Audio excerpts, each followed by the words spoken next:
Hi mga beats! Jam again ang yung vlogger na nangarap at ngayon isang ganap na dealer at formulator. Samahan nyo kami sa panibagong episode dahil kukwentuhan ko kayo ng konti mga B. Alam nyo ba na ako ay nursing graduate at masaya ako na natapos ko yung pangarap kong kurso.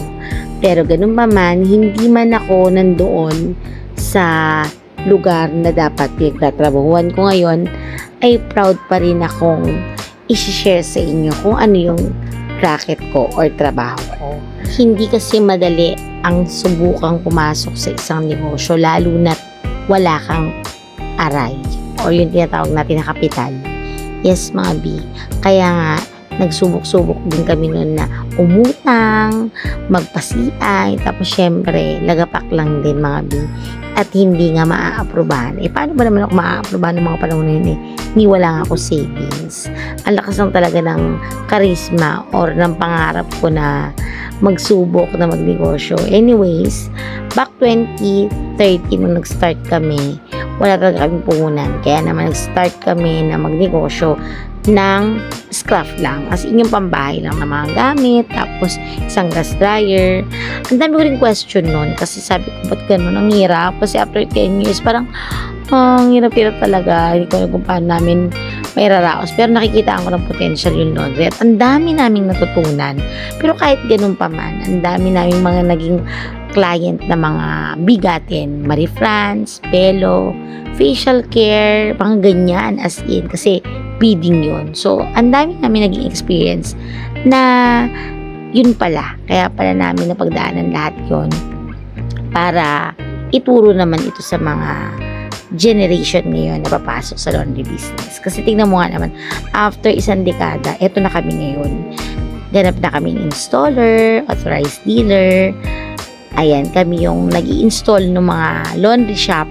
Yung mga gustong pumasok sa mga ganitong negosyo, kami yung nag-i-install na ngayon. At kami rin ay nagtuturo or ako ay nagtuturo sa mga gustong mag-start ng laundry business. Nakakatuwa lang kasi ngayon, ayun na nga, nakita nyo kanina nakagaon ako, naging top 5 ba kami sa sales sa lahat ng dealer. So, ang dami ng activities na nagagawa ngayon na dati hindi ko akalain na mararanasan namin. Kasi nga, dati laba lang kami, tupi, laba, tupi, yung puro ganun. Tapos ngayon, eto na kami. So, ganun talaga, napakabuti ng Panginoon. Minsan, dadanasin natin yung mga hirap.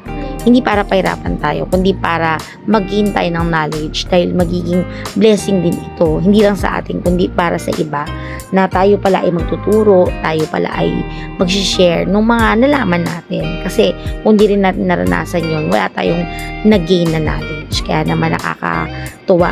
And I praise God sa lahat ng mga blessing na pinagkakaloob niya. Kaya naman kung kayo ay nangangarap at may mga pinagdadaanang hindi rin madali, proseso lang yan mga B ng Panginoon para tayo maging matatag at soon tayo maging blessing din sa iba. Huwag kagad sumuko sa mga bagay na maliliit lang, tapos reklamo na kagad, tapos ayaw na natin kagad. Kasi mga B, alam nyo ako, ang dami-dami namin talagang pinagdaanan na halos pumasok kami sa butas ng karayom, sabi nga mga B.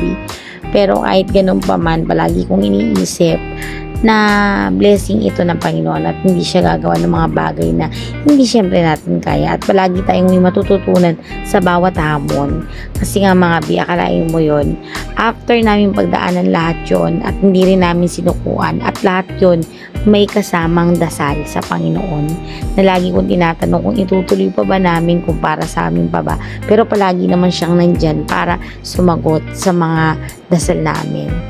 At ngayon, dahil nga maganda na ang kita, kumikita na tayo, nagagawa na nating ma-treat yung family natin ng ganito, nararanasan na natin yung mga bagay na hindi rin natin ranas dati nung sakto lang yung kinikita natin. Madalas nga dati, bitin na bitin pa talaga.